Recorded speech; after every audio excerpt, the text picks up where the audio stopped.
आज दिव्य चेतना सत्संग नोखा काली मंदिर पर बड़ा ही सत्संग का कार्यक्रम बड़ा ही असीम कृपा है परम पिता परमेश्वर की। मंच पर विराजमान हमारे परम पूज्य गुरु महाराज जी के चरणों में कोटि कोटि प्रणाम। हमारे मंच पर विराजमान हमारे माता श्री की चरणों में कोटि कोटि नमन है। हमारे बड़े भैया निजू भैया जी को भी चरणों में कोटि कोटि प्रणाम है, जो सारे दिव्य चेतना सत्संग को इतना आगे बढ़ाने का शुभ अवसर हम सबों को मिला है। दिव्य चेतना से सत्संग को आगे ले चलने में हमारा बहुत ही बड़ा भाग्य जो मंच पर विराजमान है प्रकाश भैया, रणधीर सिंह जी, उनके भी चरणों में कोटि कोटि नमन है। बाहर से सभी आए हुए भक्त श्रद्धालुगण सभी में कोटि कोटि सभी को नमन है।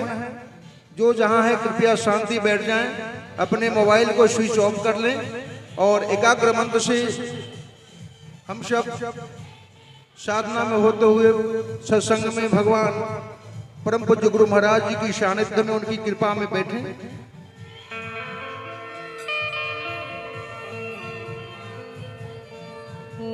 ओम श्री गुरुवये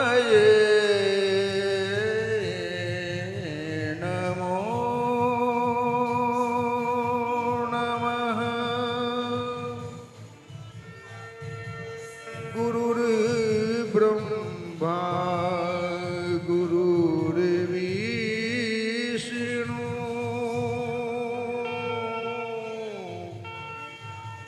गुरुर्देवो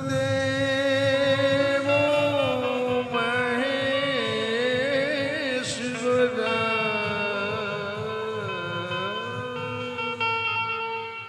गुरुर्साक्षात् परम ब्रह्मा तस्मै श्री गुरुवे नमः।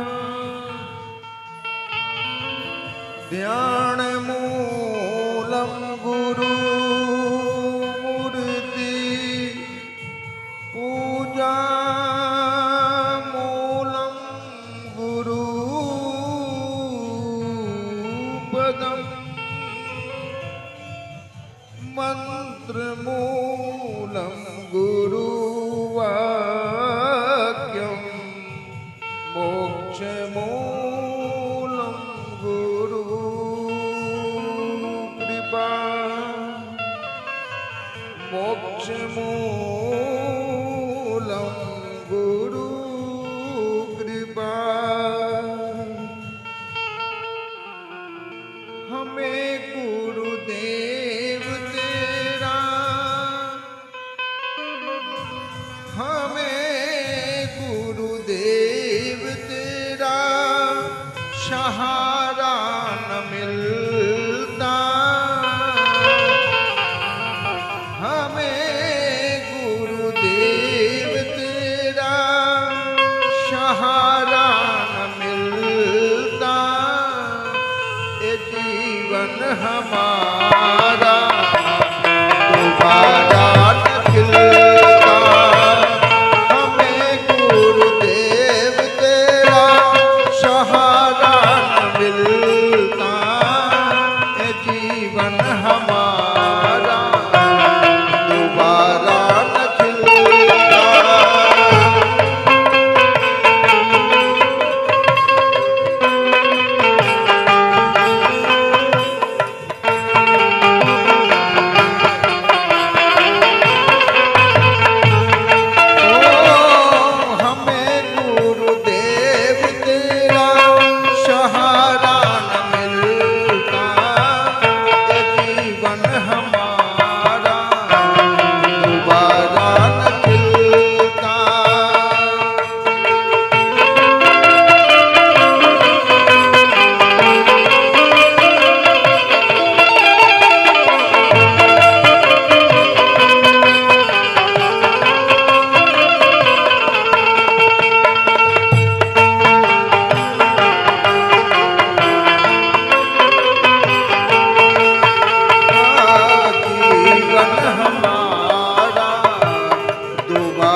जीवन हमारा दोबारा न खिलता प्रभु जी, दोबारा न खिलता।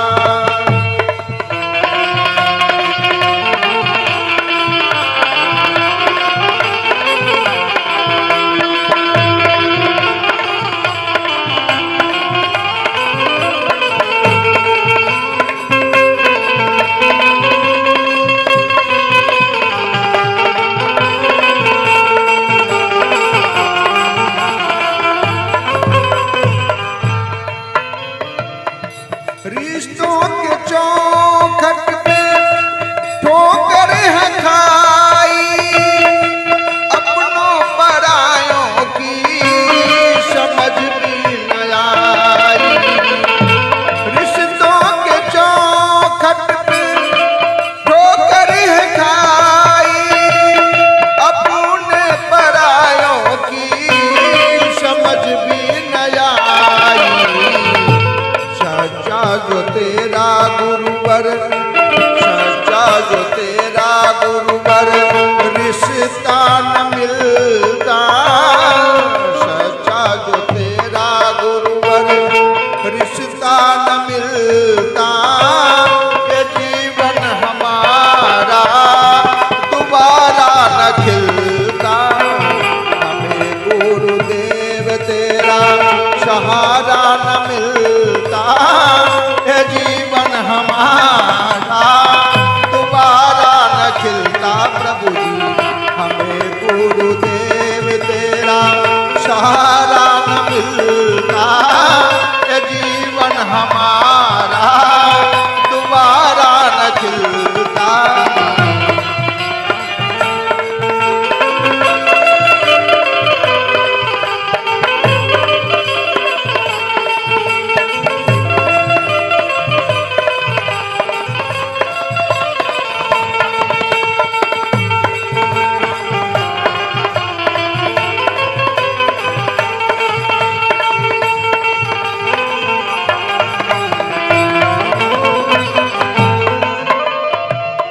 किस्मत के मौजों ने कश्ती डुबाई, सब कुछ लुटा तो गुरुवर तेरी याद आई।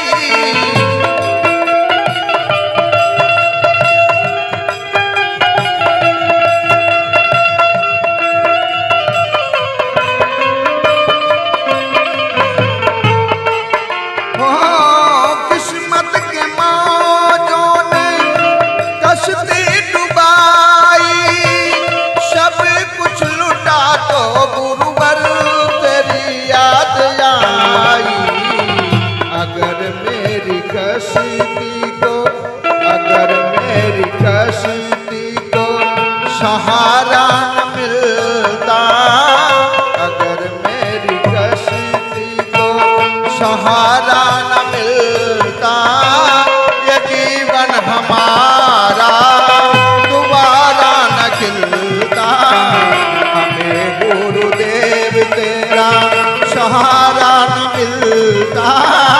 ये जीवन हमारा दोबारा न खिलता प्रभु जी, हमें गुरुदेव तेरा सहारा न मिलता।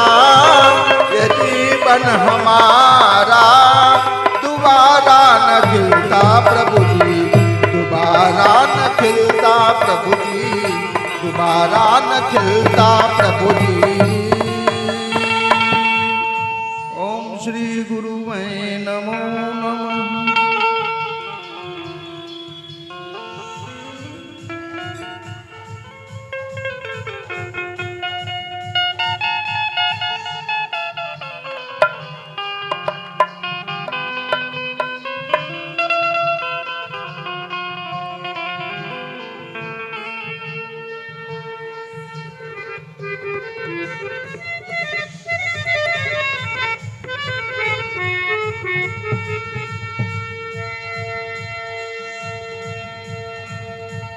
इस जमाने में कहाँ टूटी हुई तस्वीर बनती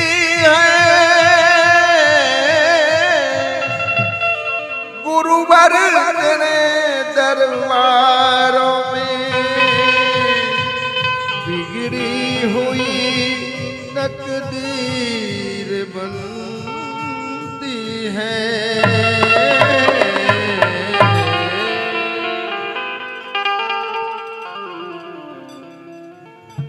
आनंदम परम सुखम आनंदम परम सुखम गुरु ज्ञान से मिलता है। आनंदम परम सुखम गुरु ज्ञान से मिलता है। आनंदम परम सुखम गुरु ज्ञान से मिलता है। जीवन में हर खुशबू जीवन में हर खुशबू गुलाब सी खिलता है। जीवन में हर खुशबू गुलाब सी खिलता है। आनंदम परम सुखम गुरु ज्ञान से मिलता है। आनंदम परम सुखम आनंदम परम सुखम।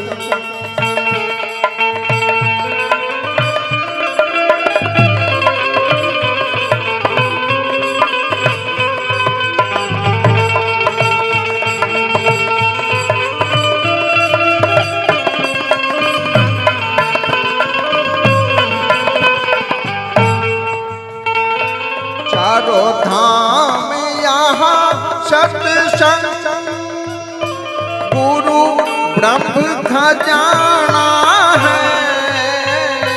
चारों धाम यहाँ सत्संग गुरु ब्रह्म खजाना है।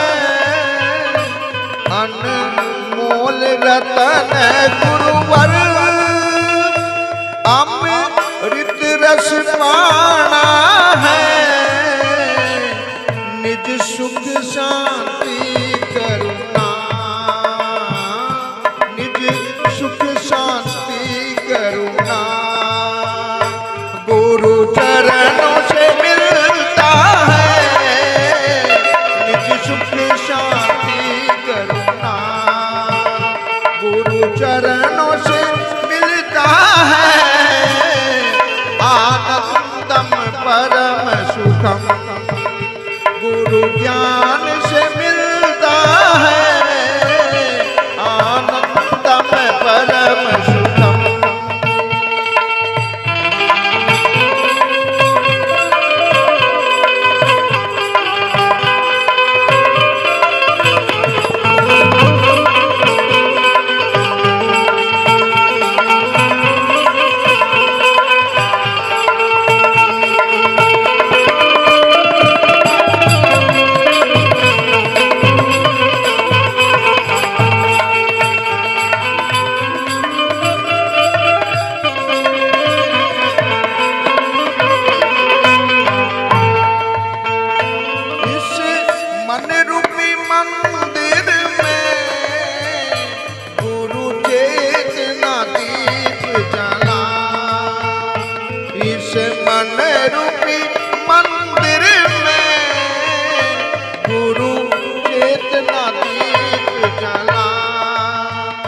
सतचित आनंद रूपम गुरु शरण में होगी भला। सौभाग्य से हम सबका सौभाग्य से हम सबका गुरु दर्शन हो जाए।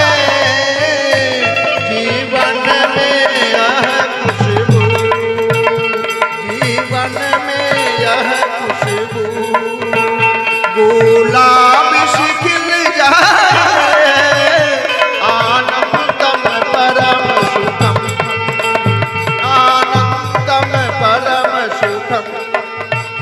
गुरु ज्ञान से मिलता है जीवन में यह खुशबू, जीवन में यह खुशबू। गुलाब खिलता है आनंदम परम सुखम।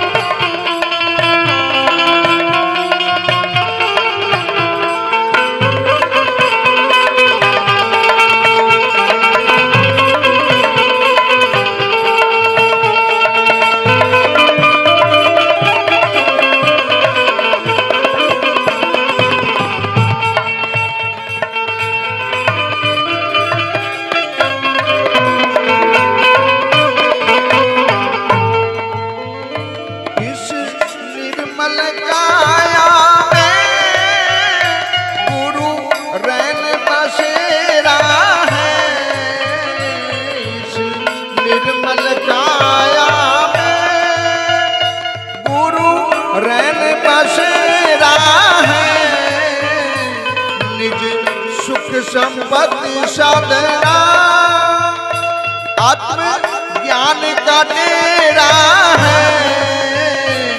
अमृत रस ज्ञान बरसा, अमृत रस ज्ञान बरसा। गुरु चरणों से मिल जाए अमृत रस ज्ञान बरसा, अमृत रस ज्ञान बरसा। गुरु चरणों से मिल जाए आनंदम परम सुखम। गुरु ज्ञान से मिलता है जीवन में यह खुशबू, प्रभु जीवन में यह खुशबू। हरि जीवन में यह खुशबू, प्रभु जीवन में यह खुशबू। गुलाब खिलता है आनंदम परम सुखम, प्रभु आनंदम परम सुखम। गुरु आनंदम परम सुखम, गुरु आनंदम परम सुखम।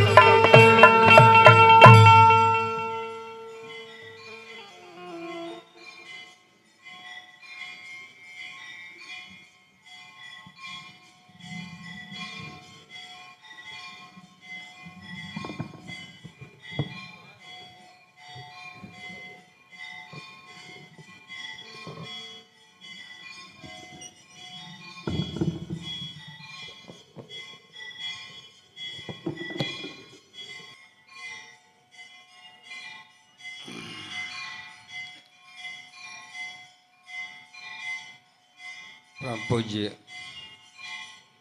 गुरु महाराज जी एवं परम पूज्य गुरु माता जी के पावन श्री चरण कमलों में हमारा सहृदय बारंबार नमन है। हमारे साथ बैठे इस दीपचंदा सत्संग के एकलाचार्य पूज्य श्री निजोया के चरणों में भी सप्रेम नमन है। सबसे बाएं साइड में मंच पर बैठे गया जिला के आचार्य, गया जिला के उपदेशक शिक्षक रणधीर भैया के चरणों में भी हमारा सादर प्रणाम है। साथ ही इस सभा में और सभा के बाहर उपस्थित सभी आत्मजिज्ञासुओं और गुरु भक्तों के चरणों में भी नमन है, वंदन है। साथ ही इस सत्संग सभा में आप सभी का अभिनंदन है। ये बड़ा ही सौभाग्य है कि इस नोखा के पावन भूमि पर और वो भी माँ काली के चरणों तले यह सत्संग कार्यक्रम होने जा रहा है। उनकी सदगुरु रूप में हम नमन करते हैं और उनकी कृपा से ही हम सब परम पूज्य का भी आशीर्वाद पाते हैं और तभी यहाँ हम सब इकट्ठा होने में सफल भी हो सके हैं। ऐसे सत्संग सभा के प्रारंभ में परम पूज्य का ऐसा आदेश है कि सबसे पहले इस सत्संग का संक्षिप्त परिचय दिया जाए। तो उनकी आज्ञा को शिरोधार्य करते हुए हम कुछ शब्दों में इस सत्संग का परिचय देने जा रहे हैं। आशा ही नहीं, पूर्ण विश्वास है कि आप सब बिना किसी पूर्वाग्रह के उसे ध्यान से सुनेंगे और उसका लाभ उठाएंगे। इस सत्संग के संस्थापक ब्रह्मलीन परमहंस परम पूज्य गुरुदेव स्वामीनाथ जी महाराज जी हैं। इसके संचालन भी सूक्ष्म रूप से वही कर रहे हैं और उनके शरीर त्याग के बाद उनके शक्ति स्वरूपा परम पूज्य गुरु माँ के आशीर्वाद और निर्देशन में पूज्य श्री निजू भैया जी कर रहे हैं और आगे भी करते रहेंगे।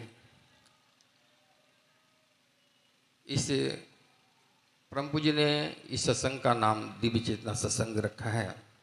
ऐसा उन्होंने एक ईश्वरीय आदेश और प्रेरणा के तहत ही किया है। इस सत्संग का केंद्र पटना जिला में विक्रम के पास दीना बीघा में अवस्थित है, जो विक्रम बीटा मार्ग पर विक्रम से 1 किलोमीटर की दूरी पर अवस्थित है, जिसे नंद आश्रम के नाम से भी जाना जाता है। अब हम समझेंगे कि सत्संग कहते किसे हैं। तो परम पूज्य कहते हैं कि निज सत्य यानी निज आत्मा के साथ संग करने को ही सत्संग कहते हैं, जो 2 प्रकार का होता है, एक बाह्य सत्संग और दूसरा आंतरिक सत्संग। बाह्य सत्संग में रामायण पाठ करना, गीता पाठ करना, तीर्थ भ्रमण करना और अन्य सभी प्रकार के कर्मकांड इत्यादि आ जाते हैं। इसमें प्रवचन करना और सुनना भी आता है, जिसमें मुख बोलता है और कान सुनता है। एक तरह से इसे जुबानी सत्संग भी कहते हैं। इसमें भाव बनता तो है पर वो ठहर नहीं पाता। ठीक है, उसी तरह से जैसे एक पत्थर को किसी तालाब में डाला जाए और उसे निकाला जाए बाहर, तो जब तक वो तालाब के पानी के संपर्क में रहता है तब तक तो भीगा रहता है, पर तालाब से बाहर निकालने के बाद थोड़ी देर में ही वो सूख जाता है। उसी तरह से बाह्य सत्संग का भी जो सारे कर्मकांड के अंतर्गत आ जाते हैं, वो उनका प्रभाव भी उसी क्षण तक रहता है जब तक हम उसमें संलग्न रहते हैं। और ऐसे सत्संग सभाओं में भी जहाँ केवल बाह्य सत्संग होता है, बाह्य रूप से प्रवचन दिया जाता है, आंतरिक ध्यान की क्रिया नहीं होती है, तो वहाँ भी उसका प्रभाव भी सत्संग स्थल तक ही रह जाता है और सत्संग स्थल से बाहर जाते हैं इसका प्रभाव भी जाता रहता है। और इसीलिए हमारे चरित्र का निर्माण नहीं हो पाता और इसीलिए हम सत्संग करते हुए तो देखे जाते हैं, पूजा पाठ करते हुए तो देखे जाते हैं, पर उसका असर हम पर नहीं रहता है। हमारे जीवन में कोई परिवर्तन, अस्थाई परिवर्तन नहीं आ पाता है, जिसे रासायनिक परिवर्तन के नाम से भी कहते हैं, जाना जाता है। इसी प्रकार दूसरा सत्संग है जो आंतरिक सत्संग है। इसमें भाव बनता है और ठहरता भी है। इस ठहराव से शक्ति अवतरित होती है जो हमारे काम, क्रोध, मद, लोभ, मोह आदि को नियंत्रित करती है। और इसमें आत्मा बोलती है और मन सुनता है, जिससे हमारे चरित्र का निर्माण हो पाता है। और यह चरित्र का निर्माण ही ईश्वर प्राप्ति के लिए आवश्यक शर्त भी है।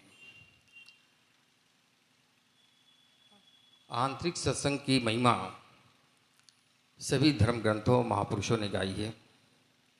जैसे स्वामी तुलसीदास जी कहते हैं कि तात स्वर्ग अपर सुख धरिये तुलाई कंग, तुले न ताही सकल मिली जो एक लव सत्संग। इतने आंतरिक सत्संग की महिमा गाई जाती है। अब प्रश्न उठता है कि ये सत्य है तो कहाँ है? क्या यह राम में है, कृष्ण में है, महादेव में है, या फिर आदिशक्ति में है? तो इसके विस्तार में हम जाते हैं तो पाते हैं कि ये निर्विवाद नहीं रह जाता है। इसमें एक मान्यता दूसरी मान्यता को काटती चली जाती है, एक दूसरे को श्रेष्ठ बताने में ही ज़्यादा प्रवीण दिखाई पड़ते हैं। पर परम पूज्य कहते हैं कि हाँ, एक सत्य ऐसा है जो पूरी तरह से निर्विवाद है, और वह सत्य हमारे अंदर है।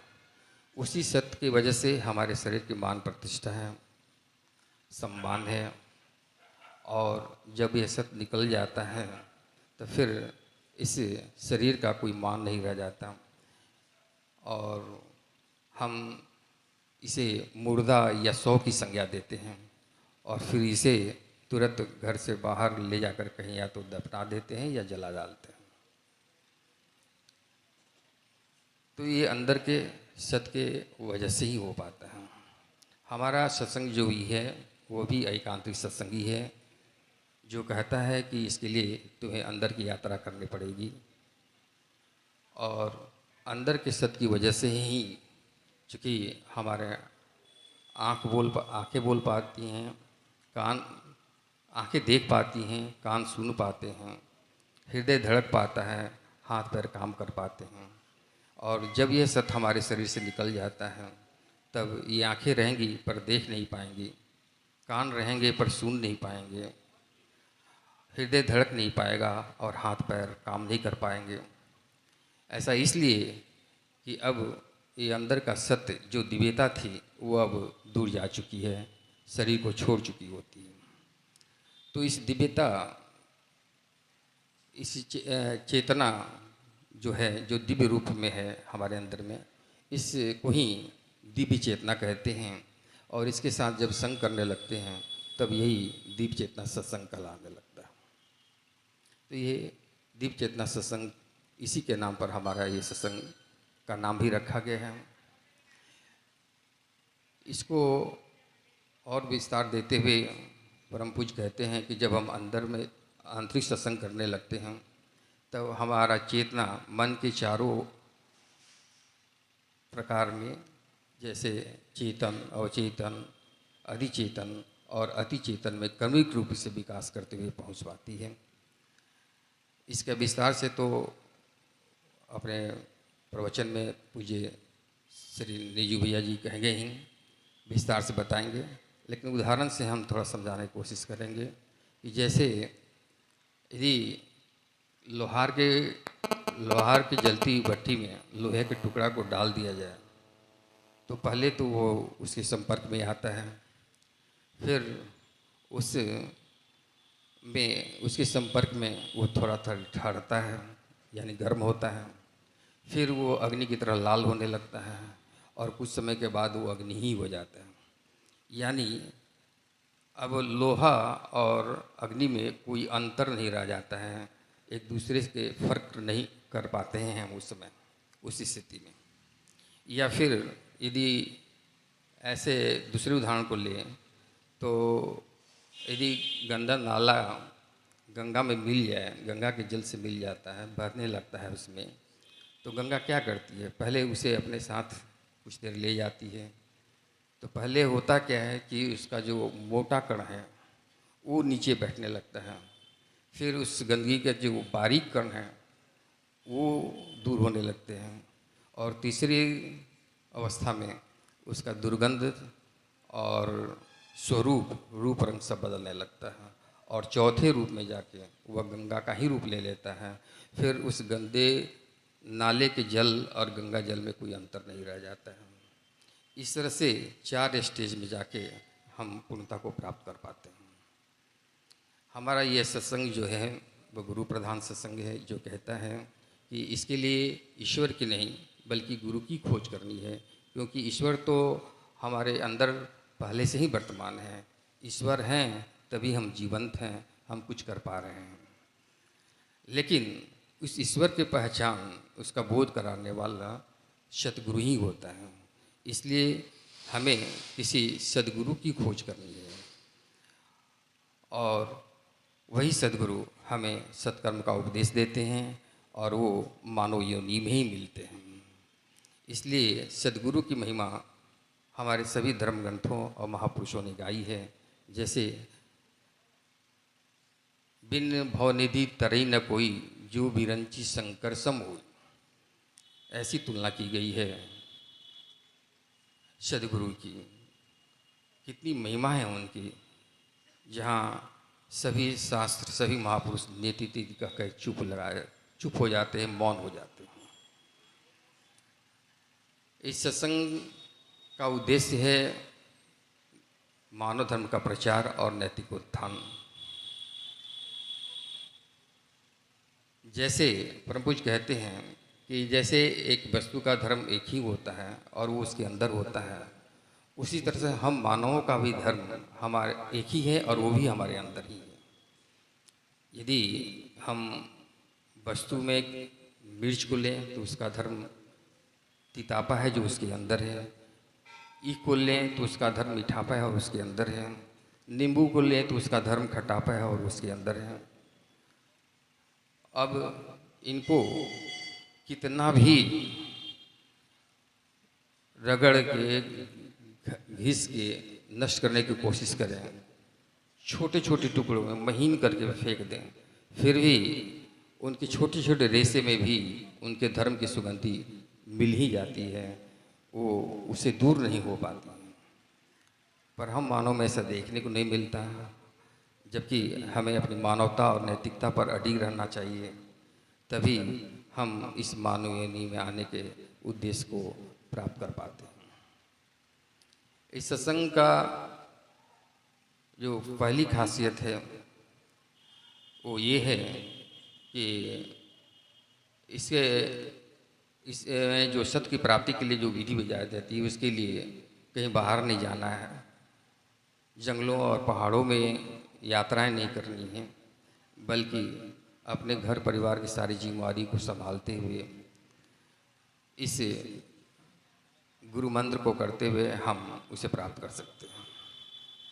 इसकी दूसरी खासियत है कि इसमें कोई भी भेदभाव नहीं किया जाता। जाति धर्म या संप्रदाय के आधार पर जो भी क्रियाविधि बताई जाती है, जो गुरु द्वारा बताई गई है, वो खुले मन से पूरे जन समुदाय को बताई जाती है।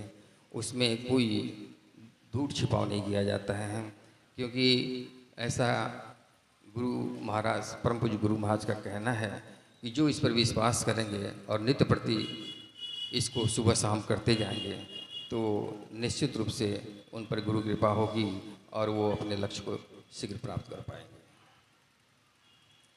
और एक दिन दिव्य चेतना को जागृत कर लेंगे। इस दिव्य चेतना की पहचान ही यही है कि ऐसा व्यक्ति द्वंद्वों से रहित होता है। वो सत्य असत्य, लाभ हानि, जय पराजय आदि द्वंद्वों से परे होता है। वह किसी भी परिस्थिति से विचलित नहीं हो पाता है। काम क्रोध मद लोभ मोह पर उसका पूर्ण नियंत्रण होता है। उसका अंदर बाहर एक हो जाता है और उसका मैं अस्त हो जाता है, जिसे वह सदा मस्ती और आनंद में रहने लगता है। और ऐसा आनंद लोक आत्मज्ञान प्राप्त करने की वजह से ही होता है। यानी वह आत्मज्ञान प्राप्त करने के अपने महान लक्ष्य को इस मानव योनि में प्राप्त कर लेता है, उसे सार्थक कर लेता है। इससे आत्मज्ञान की पहली उपलब्धि है निर्भीकता। और परम पूज्य कहते हैं कि एक निर्भीक व्यक्ति ही सत्य बोल सकता है, इस तरह से वह सत्यवान बनता है। एक निर्भीक व्यक्ति ही क्षमा कर सकता है, इस तरह से वह क्षमावान बनता है। एक निर्भीक व्यक्ति ही दया कर सकता है, इस तरह से वह दयावान बनता है। ये दिव्य चेतना सत्संग, ये दिव्य चेतना जागृत महापुरुष के लक्षण होते हैं। और वीतरागी महापुरुष भी नहीं कहा जाता है, जीवन मुक्त और स्थित प्रग भी नहीं कहा जाता है। इस सत्संग की सबसे बड़ी खासियत है कि इसके लिए कोई जमा पूंजी पहले से नहीं की जाती, कोई इकट्ठा किसी तरह का भी कहीं से या चंदा के रूप में जैसे जोर ज़बरदस्ती से लोग वाहनों से करते हैं, इकट्ठा करते हैं, वो सब यहाँ सख्त मनाही रहती है। परम पूज्य के सत्संग के लिए को जब भी इच्छा होती है तो पहले वहाँ के स्थानीय सत्संगी इकट्ठा होते हैं और फिर सत्संग कराने का निश्चय करते हैं।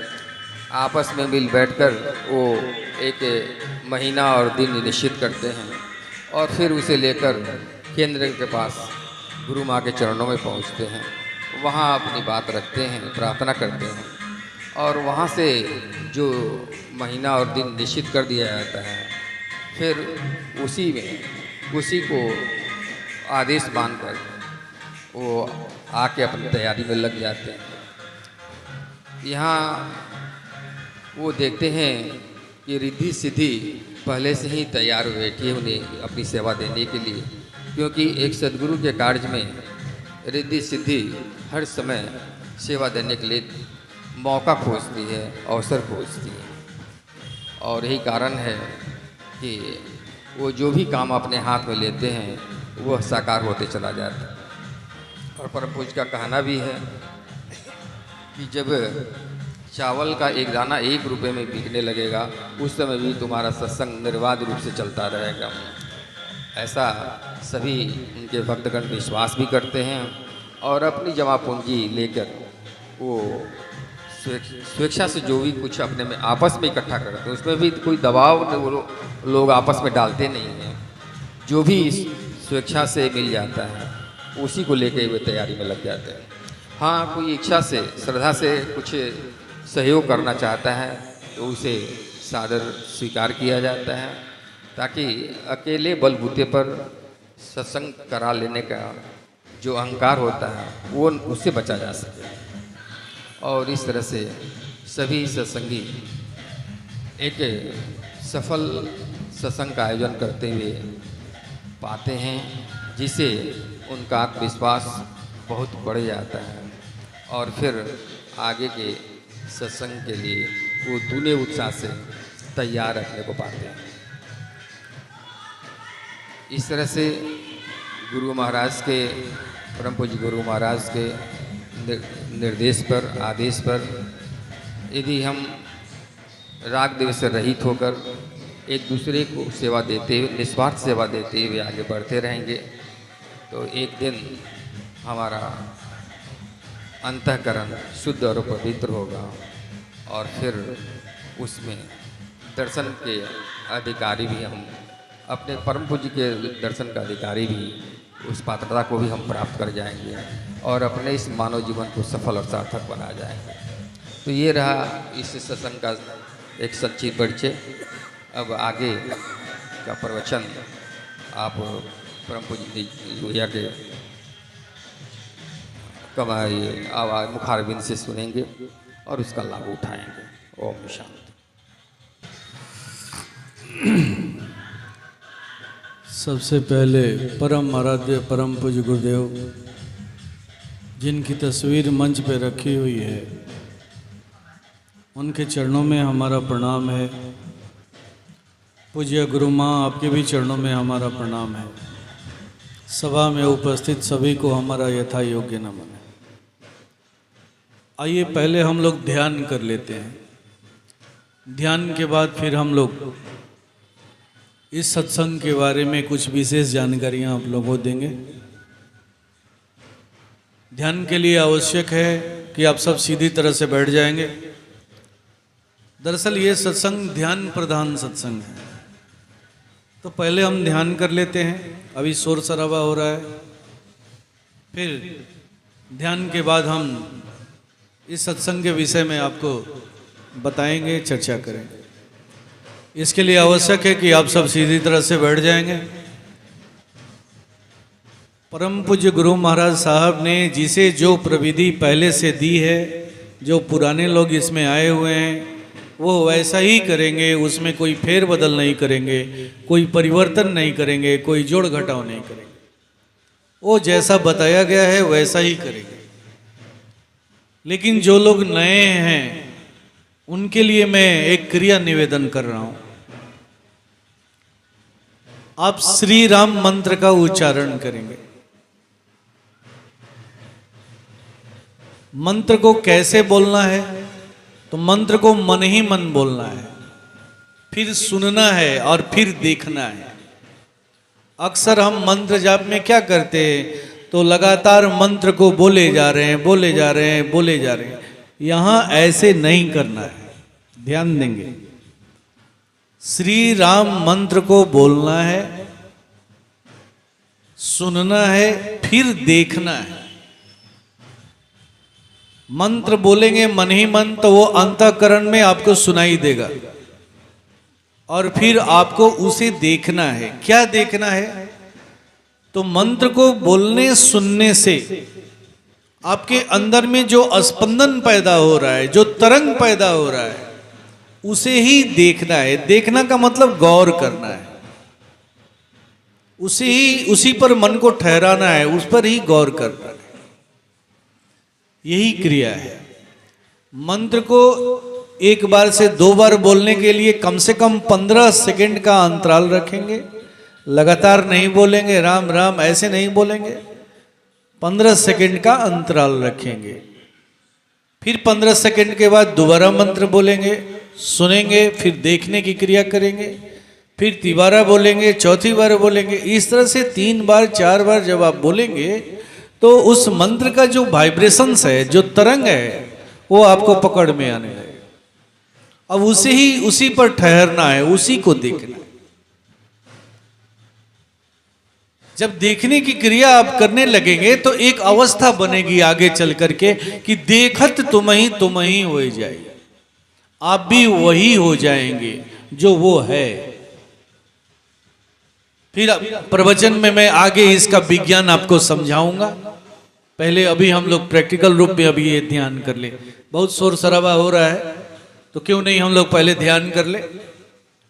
तो जो मैंने क्रिया बताई वो वैसे ही करेंगे नए लोग, और जो पुराने लोग हैं, जो परम पूज्य गुरुदेव ने उन्हें जो जैसे बताई है दीक्षा के माध्यम से, वो वैसा ही करेंगे, उसमें कोई फेर बदल नहीं करेंगे। इसके पहले एक गुरुवंदना होगी। जैसे ही गुरुवंदना समाप्त हो जाए, मौन होकर के हम लोग 15 से 20 मिनट के लिए ध्यान करेंगे, उसका प्रैक्टिकल अभ्यास करेंगे। तब हम आगे आपको इसके महिमा के बारे में बताएंगे, इसके विज्ञान को समझाएंगे। ओम शांति। शरण में आए हैं हम तुम्हारी, दया करो दयालु भगवन। शरण में आए हैं हम तुम्हारे, दया करो दयालु भगवन। सुधारो बिगड़ी दशा हमारी, दया करो दयालु भगवन। शरण में आए हैं हम तुम्हारे, दया करो दयालु भगवन। नाम में बल नाम में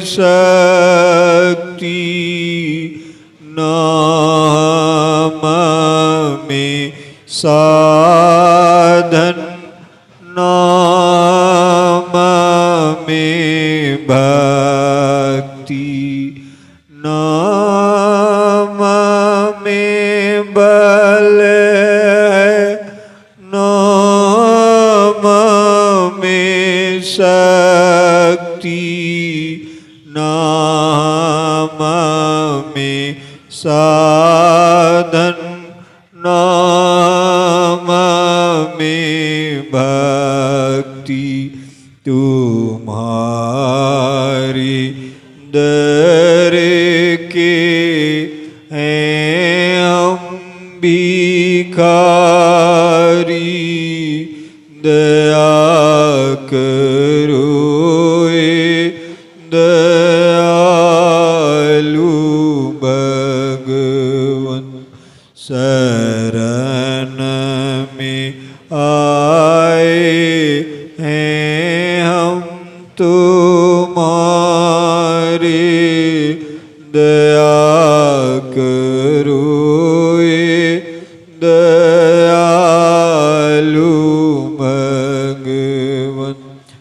जो तुम पिता हो तो मैं हूँ बालक, जो तुम हो स्वामी तो मैं हूँ सेवक। जो तुम पिता हो तो मैं हूँ बालक, जो तुम हो स्वामी तो मैं हूँ सेवक।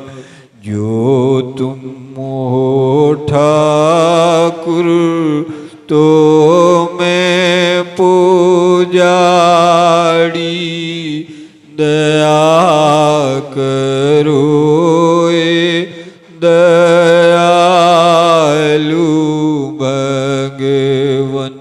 शरण में आए हैं हम तुम्हारे, दया करो दयालु भगवन। जो हम भले हो तो भी तुम्हारे, जो हम बुरे हो तो भी तुम्हारे, जो हम भले हो तो भी तुम्हारे, जो हम बुरे हो तो भी तुम्हारे। तुम्हारी हो कर रे भिखारी, दया करो दयालु भगवन। शरण में आए हैं हम तुम्हारे, दया करो दयालु भगवन। सुधारो बिगड़ी दशा हमारी, दया करो दयालु भगवन।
साधना सफल होने दो गुरु निज चरण की आराधना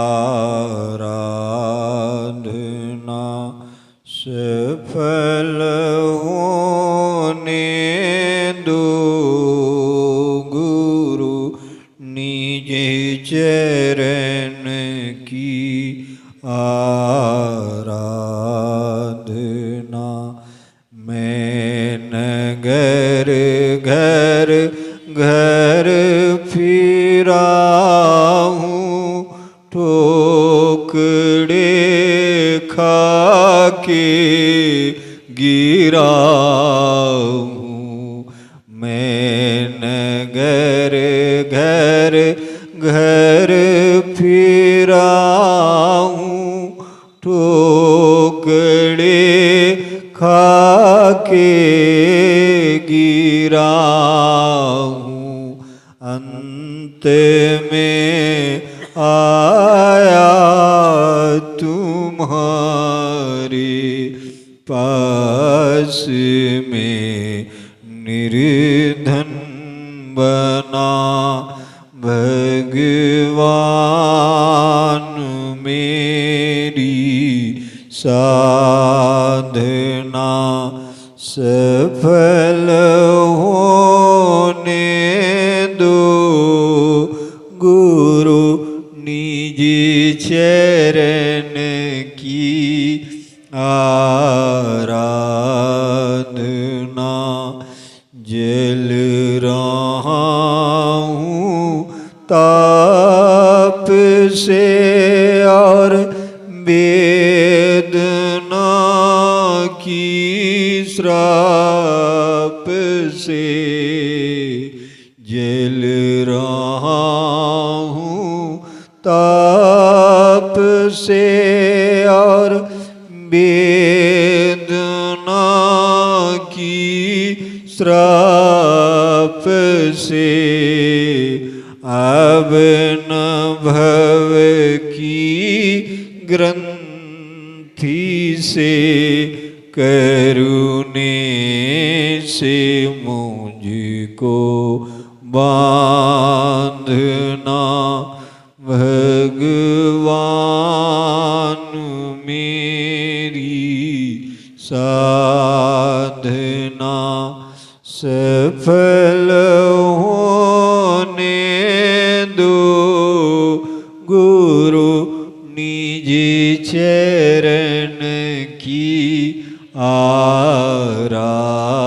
आराधना सफल होने दो गुरु निज चरण की आराधना।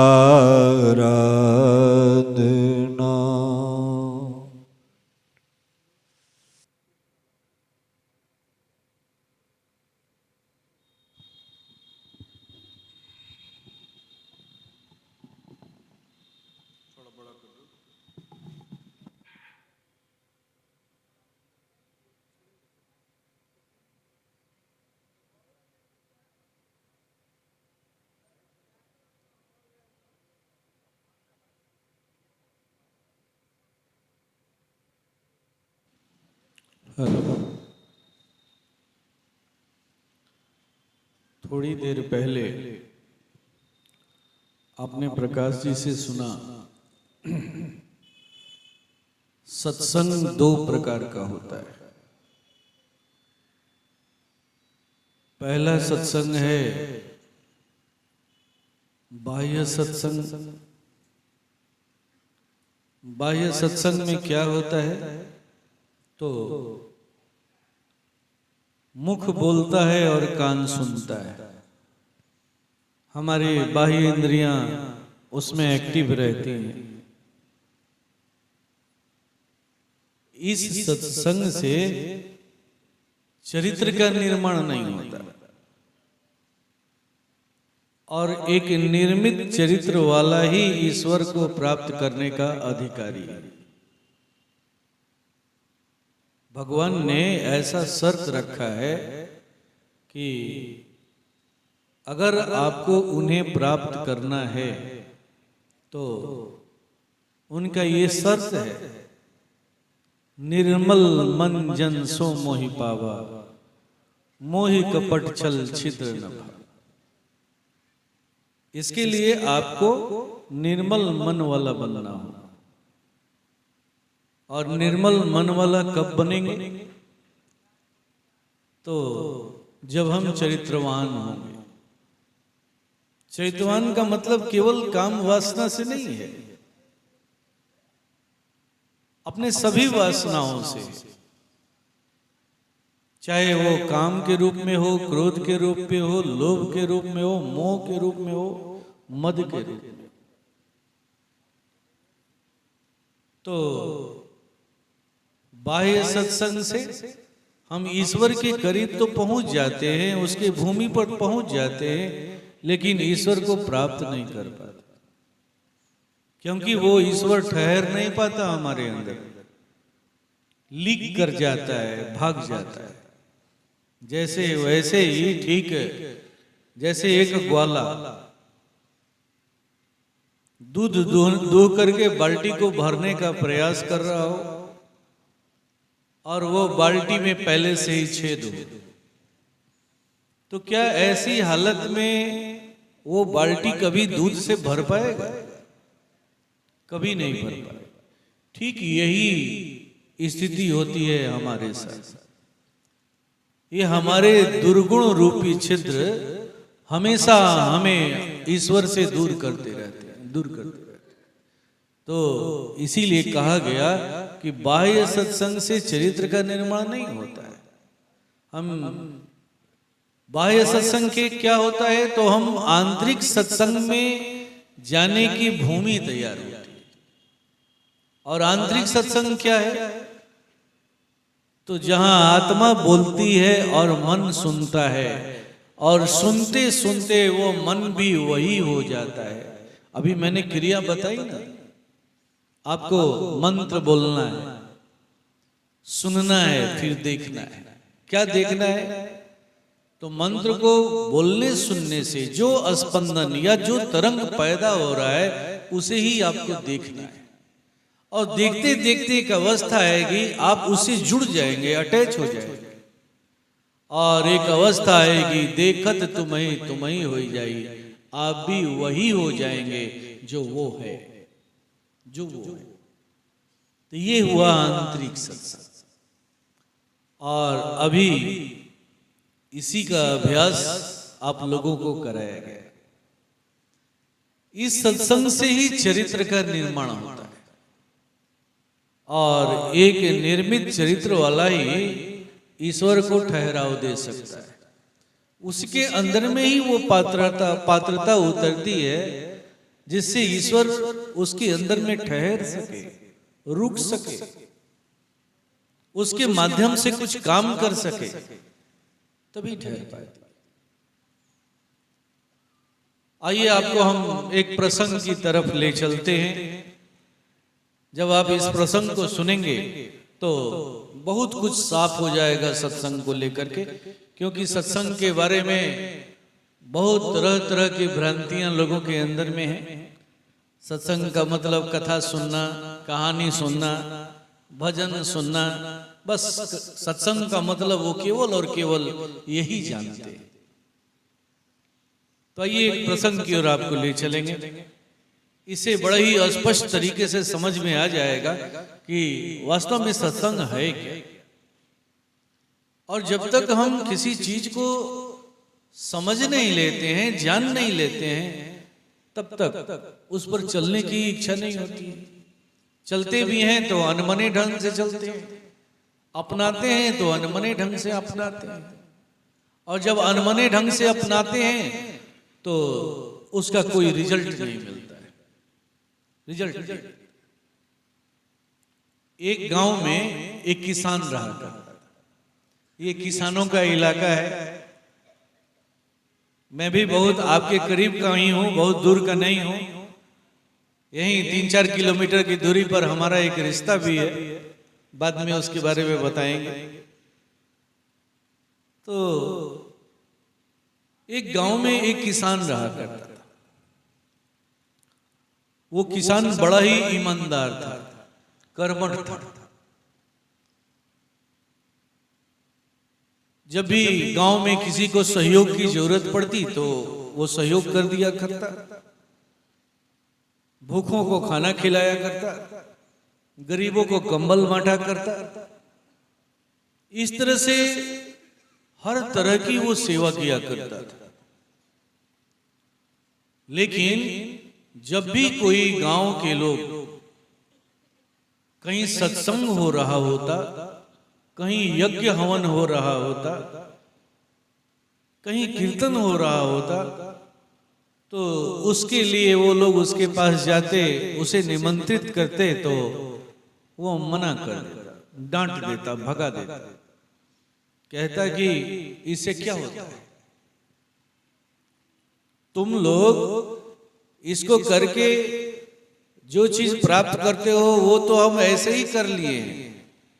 हम गरीबों की सेवा करते हैं, भूखों को खाना खिलाते हैं, बूढ़ों को ठंडा में कंबल बांटते हैं, सब काम तो हम करते ही हैं, झूठ नहीं बोलते हैं, ईमानदारी से रहते हैं, तो हमें सत्संग की क्या जरूरत है।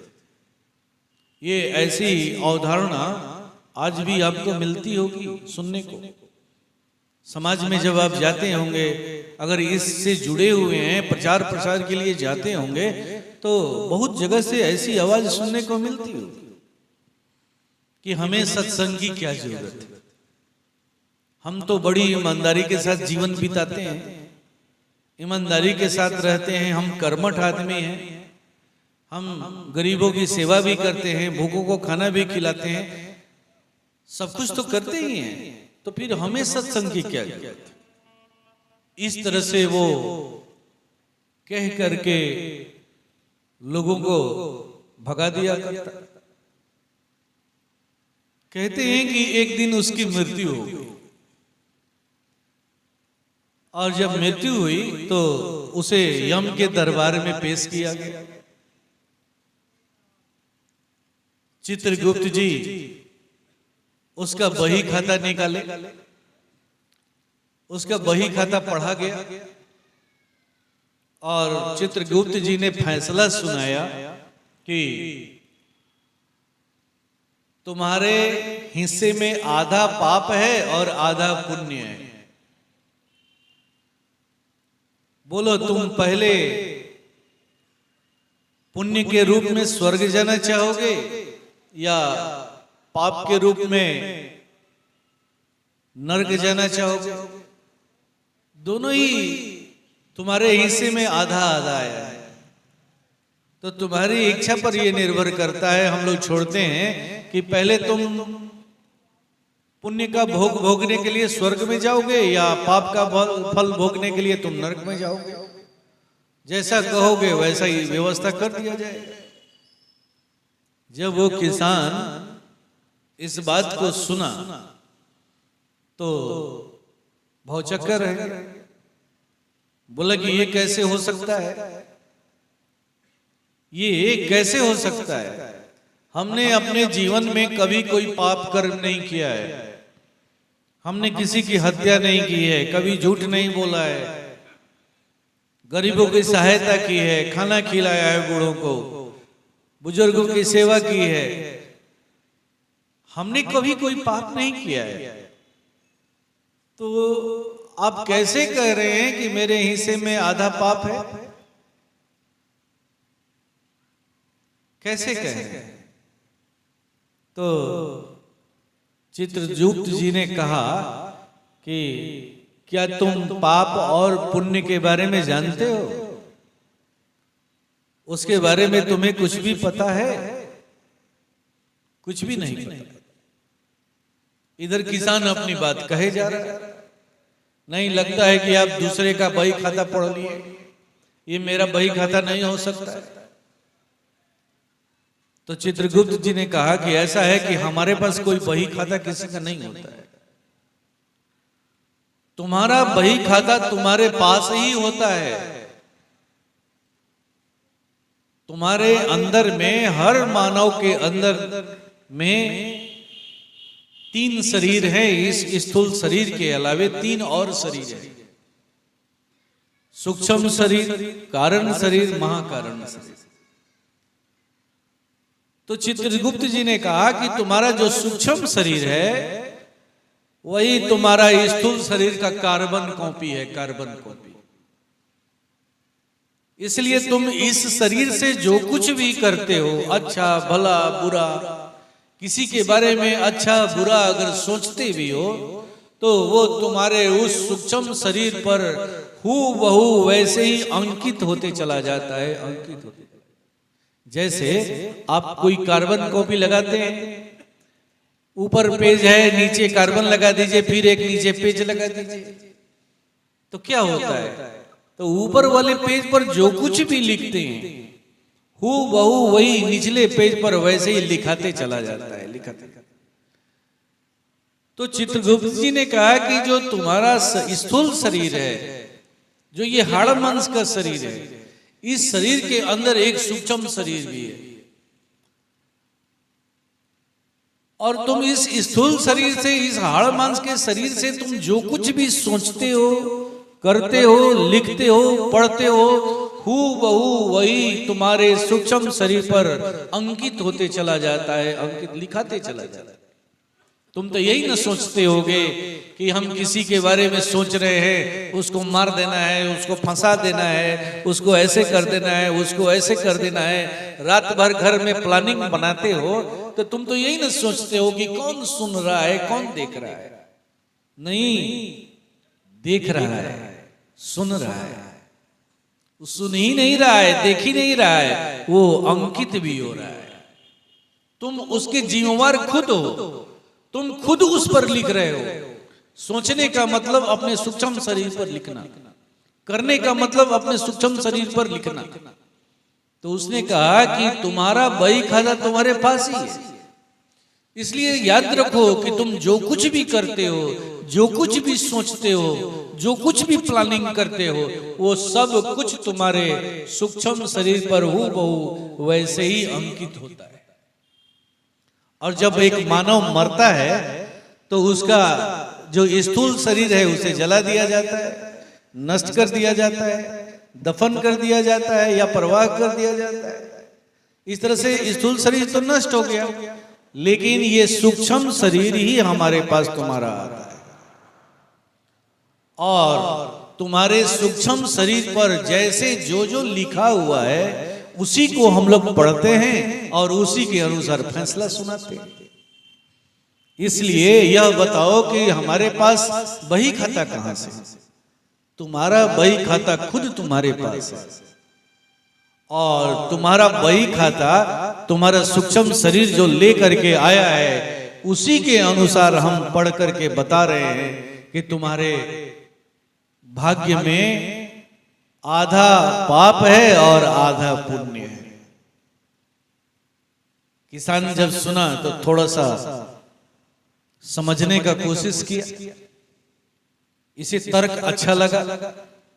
फिर लेकिन वही बात को जिद पकड़े हुए कि भाई ये आधा पाप और पुण्य कैसे हो गया? हमने कोई गलती काम तो किया ही नहीं है।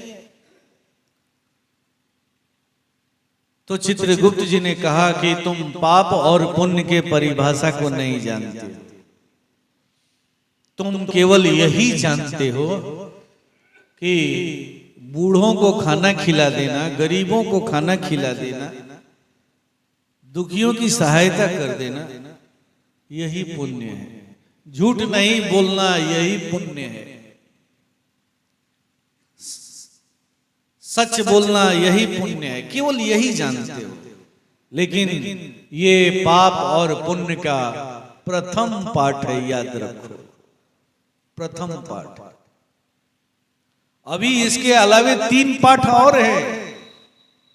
एक दूसरा पाठ भी है, तीसरा पाठ भी है, चौथा पाठ भी है। उस दूसरे और तीसरे और चौथे पाठ को तो तुम पढ़ा ही नहीं है।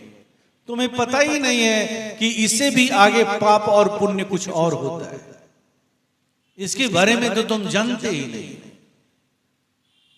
और तुमने अपने जीवन में कोई गुरु भी नहीं किया। अगर कोई गुरु धारण किया होता तो वो गुरु तुम्हें बताया होता, तुम्हें दूसरा पाठ पढ़ाया होता, तीसरा पाठ पढ़ाया होता, चौथा पाठ पढ़ाया होता। लेकिन तुम तो केवल बाल पोथी ही पढ़ करके रह गए, बच्चा क्लास का ही पाठ पढ़ करके रह गए कि झूठ बोलना पाप है और सच बोलना पुण्य है। केवल यही जान करके रह गए, यही जान करके रह गए, केवल बाल पोथी ही पढ़ करके रह गए। तुमने दूसरे पाठ को नहीं पढ़ा, तीसरे पाठ को नहीं पढ़ा, चौथे पाठ को नहीं पढ़ा। और दूसरा तीसरा चौथा पाठ जो है ना वो गुरु पढ़ाता है। गुरु सबसे बड़ा पुण्य कहाँ इकट्ठा होता है जानते हैं? तो मन की ठहरी हुई अवस्था से प्राप्त होता है। भगवान बुद्ध कहते हैं कि किसी भी एक बिंदु पर, एक विचार पर, एक विषय पर, एक छवि पर जितना देर ज्यादा आपका मन ठहर जाता है उससे सबसे ज्यादा पुण्य इकट्ठा होता है। सबसे ज्यादा पुण्य इकट्ठा होता है, क्योंकि चंचल मन ही पाप का जन्मदाता है। चाहे वो पाप किसी भी तरह का हो, काम से युक्त हो, क्रोध से युक्त हो, लोभ से युक्त हो, मोह से युक्त हो, मद से युक्त हो, चाहे वो किसी प्रकार का, किसी श्रेणी का पाप, अगर पाप का कोई जन्मदाता है तो आपका चंचल मन है, चंचल। तो उन्होंने कहा कि ये दूसरा पाठ है, दूसरा पाठ। और इस पाठ की तो तुमने कहीं पढ़ाई की ही नहीं। गांव घर के लोग तुम्हारे यहां जाते थे कि चलो यहाँ यज्ञ हो रहा है, यहाँ सत्संग हो रहा है, यहाँ पर प्रवचन हो रहा है, थोड़ा चल करके सुन लो, तो तुम तो भगा दिया करते थे। इसका कभी तुमने महत्व दिया ही नहीं, इंपॉर्टेंस समझा ही नहीं। तो तुमने तो केवल प्रथम पाठ को ही पढ़ा, दूसरा पाठ पढ़ा ही नहीं, तीसरा पाठ पढ़ा ही नहीं, चौथा पाठ पढ़ा ही नहीं। अपने सूक्ष्म शरीर को क्या खुराक चाहिए इसके लिए तुमने कुछ भी नहीं किया। तुम्हारे अंदर में जो कारण शरीर है उसके लिए कुछ किया ही नहीं। तुम्हारे अंदर में जो महाकारण शरीर है उसके लिए तुमने कोई धन नहीं कमाया, केवल इस स्थूल शरीर के लिए धन कमाया। और तीन शरीर, इस स्थूल शरीर के अंदर जो तुम्हारे तीन शरीर है उसके प्रति भी तुम्हारा कोई दायित्व था, तुम्हारा कुछ कर्म बनता था, उसके प्रति तो तुमने कुछ किया ही नहीं। जब इस तरह से चित्रगुप्त जी ने समझाया तब किसान थोड़ा सा सोचने के लिए मजबूर हुआ कि हाँ ये काम तो मैंने नहीं किया, ये काम तो मैंने नहीं किया, केवल मैं बाल पोथी ही पढ़ करके रह गया और पूरे जीवन बाल पोथी में ही फंसा रह गया। तो चित्रगुप्त जी ने कहा कि चलो कोई बात नहीं, जो हुआ सो हुआ, अब आगे की सोचो, बोलो स्वर्ग में जाना चाहोगे कि नरक में जाना चाहोगे? तो किसान ने कहा कि ऐसा करिए कि पहले हमको दोनों घुमा दीजिए, दोनों को हम पहले घूम लेंगे तब निर्णय लेंगे कि हमको क्या करना है। चित्रगुप्त जी ने कहा कि चलो ठीक है। उन्होंने एक दूत को बुलाया और कहा कि ले जाइए इसे पहले स्वर्ग घुमा दीजिए और उसके बाद फिर नरक घुमा दीजिएगा। जो ये पसंद करेंगे वहीं इनको पहले भेज दीजिएगा, वहां के दूत के हवाले लगा दीजिएगा। इस तरह से एक दूत आया और किसान को लेकर के पहले स्वर्ग में लेकर के गया। तो स्वर्ग के पहले कमरे में ये लोग प्रवेश करते हैं। जैसे ही प्रवेश करते हैं तो देखते हैं कि कोई ध्यान बैठ करके ध्यान कर रहा है, कोई हवन कर रहा है, कोई गीता का पाठ कर रहा है, पढ़ रहा है, कोई रामायण का पाठ पढ़ रहा है, कोई माला जाप कर रहा है, लेकिन कोई किसी से बात नहीं कर रहा है। सब अपने आप में मस्त हैं, कोई किसी से बात नहीं कर रहा है। और वहां बहुत चमक धमक भी नहीं है, बहुत सादगी है। थोड़ी देर तक घुसा तो उसको अच्छा तो लगा, लेकिन फिर यही सोचा कि यहाँ तो कोई किसी से बात कर ही नहीं रहा है, तो फिर हम तो यहाँ पगला जाएंगे, पागल हो जाएंगे, क्या करेंगे। कहा कि अच्छा चलो फिर हमको जरा नरक दिखा दो, ये स्वर्ग हम देख लिए, अब नरक दिखा दो। तो वो नरक के पहले कमरे में प्रवेश करता है।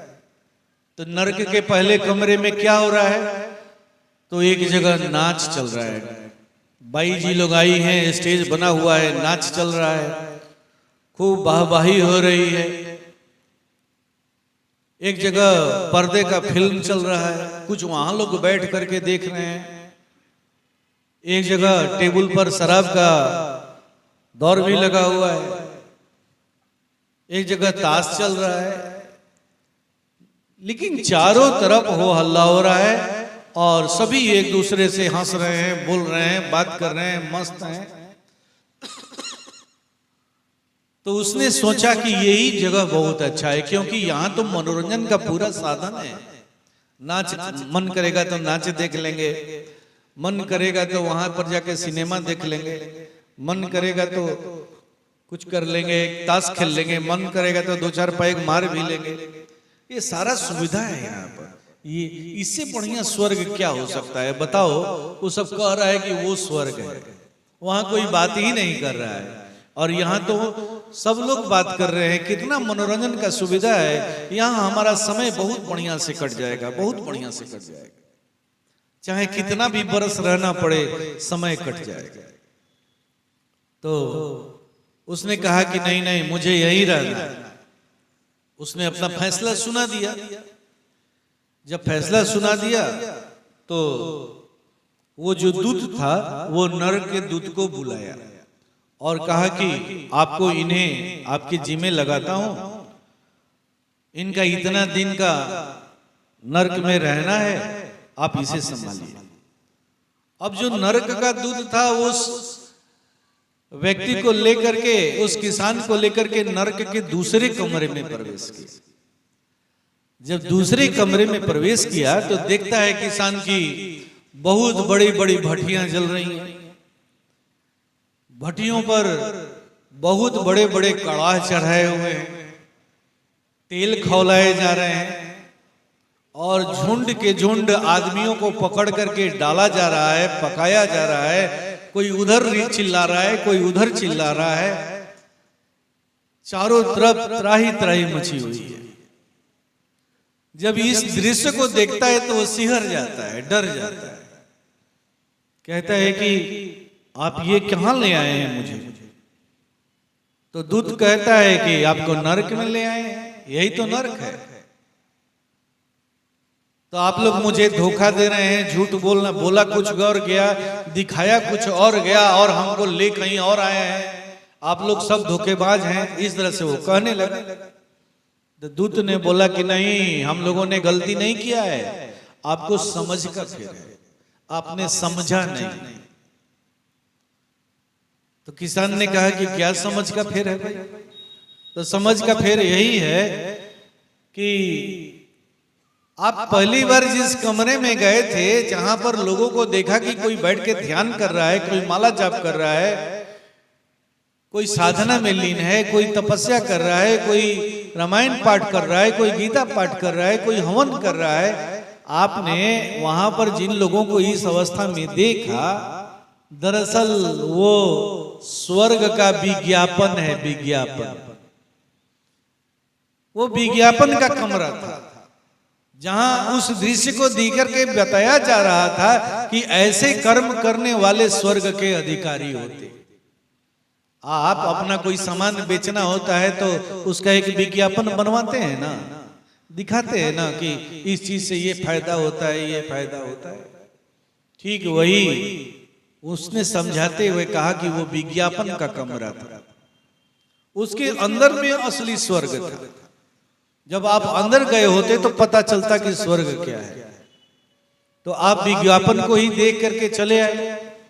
आपने देखा कि वहां कोई एक दूसरे से बात नहीं कर रहा है, तो आपको अच्छा नहीं लगा। और ये जो आप अभी थोड़ी देर पहले देखे कि यहाँ नाच हो रहा है, गाना हो रहा है, चारों तरफ शराब का दौर चल रहा है, हर तरफ वाहवाही है, चारों तरफ चंचलता ही चंचलता है, कहीं किसी के मन में स्थिरता नहीं है, शांति नहीं है।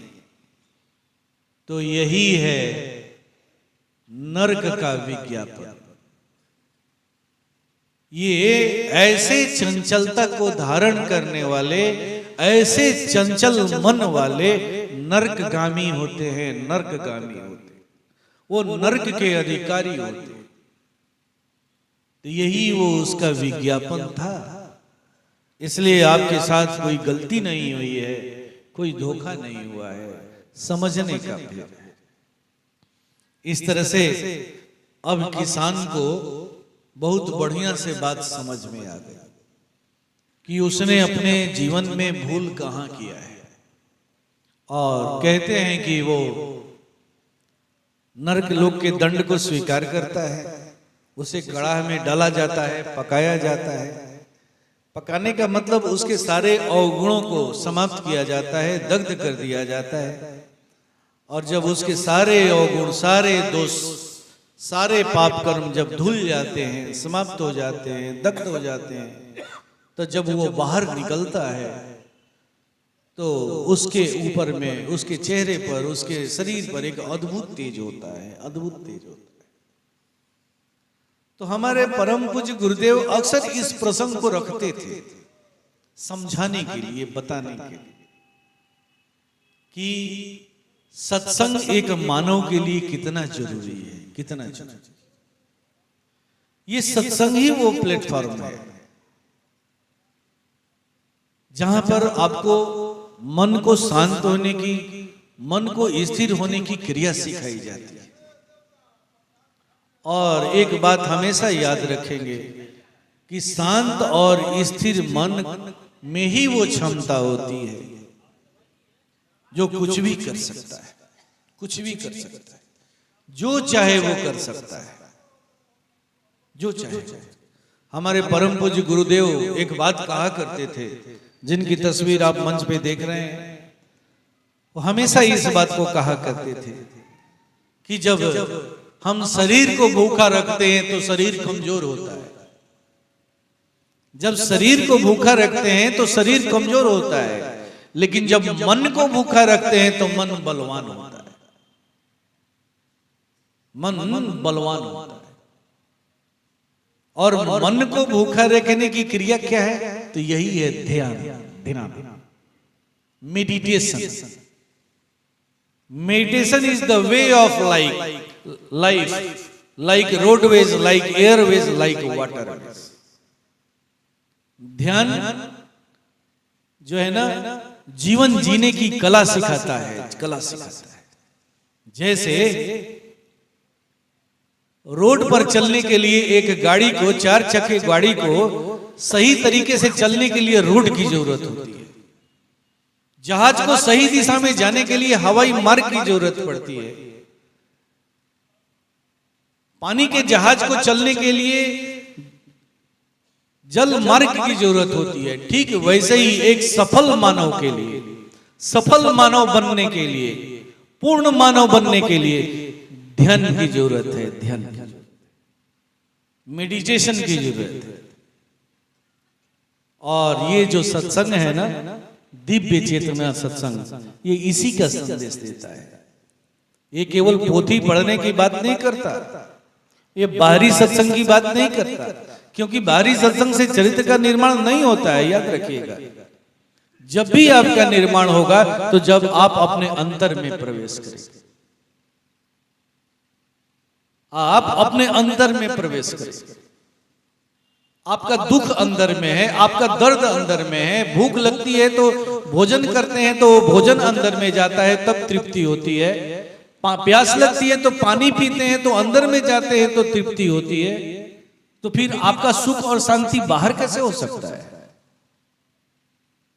वो आपका सुख, वो आपकी जो शांति है, जिसके लिए आप जुगों जुगों से खोज में लगे हुए हैं, एक से एक रास्ता अपनाते हैं और एक मंजिल तक जाकर के रुक जाते हैं, फिर एक नया रास्ता तलाशते हैं, फिर कुछ देर तक जाकर के रुक जाते हैं, फिर तीसरा रास्ता तलाशते हैं। यही तो काम हम जुगों जुगों से करते आ रहे हैं। लेकिन हमें सही मंजिल नहीं मिल पाती, सही रास्ता नहीं मिल पाता। तो सत्संग ही वो रास्ता है जो आपको सही मंजिल तक ले जाता है। कौन सा सत्संग? तो आंतरिक सत्संग, जो आपको अपने अंदर में प्रवेश करने की बात करता है, अंदर में पहुंचाने की बात करता है, अंदर में ले जाने की बात करता है। उसी का अभी जो अभ्यास कराया गया था उसी का, और इसी सत्संग से वो शांति, वो सुख प्राप्त होता है जिसे हम शाश्वत सुख कहते हैं, शाश्वत शांति कहते हैं। ये इसी की सभा है और अभी इसी का अभ्यास, यही है वास्तविक सत्संग। सत्संग का मतलब ही होता, उसका शब्द ही उसका आपको परिचय दे रहा है, सत्य के साथ संग। सत्य क्या है? तो क्या ये जो आंखें देखती हैं वही सत्य है? जो कान सुनता है वही सत्य है? नहीं, ये तो क्षण में बदलते रहते हैं। सत्य वो है जिसके बल पर ये आपकी आंखें देखती हैं, जिसके बल पर ये आपका कान सुनता है, जिसके बल पर आपका मुख बोलता है, जिसके बल पर आपका हृदय धड़कता है। और जिस दिन ये सत्य आपके अंदर से निकल जाता है, ये आंखें रहती हैं देख नहीं पाती हैं, ये कान रहता है सुन नहीं पाता है, ये हृदय धड़कना बंद हो जाता है, ये वाणी बंद हो जाती है और आपके शरीर को मुर्दा या लाश घोषित कर दिया जाता है। आपके परिवार वाले, आपके बाल बच्चे अब आपको घर में एक क्षण के लिए रखना नहीं चाहते, तुरंत घर से बाहर निकाल देते हैं, कहते हैं कि ये सड़ जाएगा, गंध करने लगेगा, दुर्गंध करेगा, इसे जल्दी से हटाओ। अब कोई छूना नहीं चाहता है, और छूता भी है तो घर में आके स्नान करता है। आप सोचिए कितना बड़ा सत्य आपके साथ है, और जब ये सत्य निकल जाता है तो आपकी क्या दुर्दशा हो जाती है। और इतना बड़ा सत्य आपके साथ है, और इसके जलवा को रोज आप देख रहे हैं कि आपके पिताजी के अंदर से जब ये सत्य निकला तो आपके पिता की क्या दुर्दशा की गई, आपके माँ के अंदर से ये सत्य निकला तो उनकी क्या दुर्दशा हुई, आपके भाई के अंदर से सत्य ये निकला तो क्या दुर्दशा हुई। रोज इस दृश्य को आप अपने आस पड़ोस में देखते हैं, लेकिन इस सत्य को कभी जानने का प्रयास नहीं करते हैं कि वो सत्य क्या है। इसी सत्य के साथ संग करने को सत्संग कहते हैं, याद रखिए। ये पोथी पढ़ने को सत्संग नहीं कहते, प्रवचन करने को सुनने को सत्संग नहीं कहते, कथा और कहानी सुनने को सत्संग नहीं कहते, ये तो बाहरी सत्संग है। और जब तक आप आंतरिक सत्संग नहीं करेंगे, अपने इनर स्टेट में नहीं जाएंगे, उस जलवे जिसके बल पर ये आंखें देख रही हैं, कान सुन रहे हैं, उसके रहस्य को नहीं समझेंगे, उससे परिचय जब तक आपका नहीं होगा, तब तक आपका सत्संग सिद्ध नहीं होगा।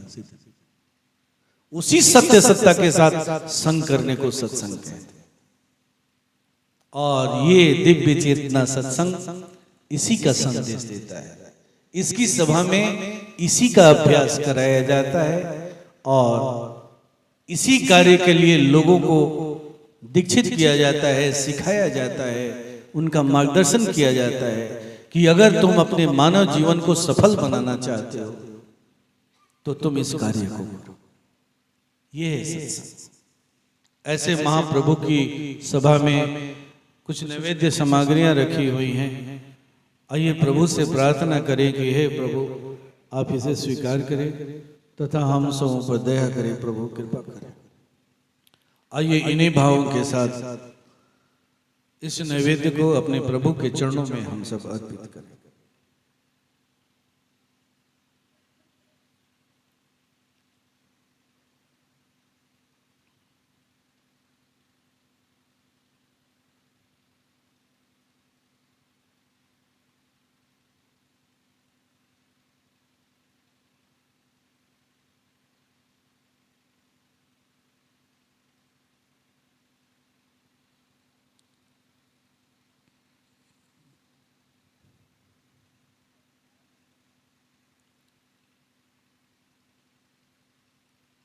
बस त्वमेव माता च पिता त्वमेव बन्धो च सखा त्वमेव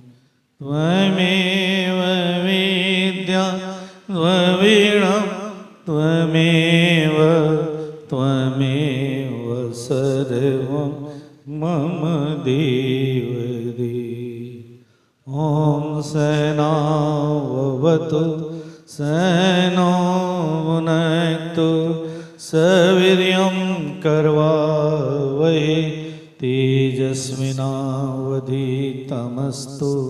मा विद्विषावहै। ओम शांति शांति शांति। आप लोग जहाँ बैठे हैं बैठे रहेंगे, प्रसाद आपके पास पहुंचा दिया जाएगा। जब तक पूरी तरह से प्रसाद वितरण नहीं हो जाता है तब तक आप लोग शांति पूर्वक अपने जगह पर बैठे रहेंगे। शालीनता का परिचय देंगे। अभी हम लोग शांत होने का ही अभ्यास किए हैं, तो शालीनता का परिचय देंगे। जैसे ही सभा मंच से माता जी उतरेंगी उसके बाद आप भी अपने अपने जगह पर चले जाएंगे। अभी 2 सीटिंग सत्संग बाकी है, कल सुबह की सीटिंग और कल शाम की सीटिंग। इसमें सत्संग संबंधी बहुत अच्छी चर्चाएं आपको सुनने को मिलेंगी। तो मेरा यही आप लोग से अनुरोध है कि आप लोग जरूर भाग लें, जरूर भाग लें।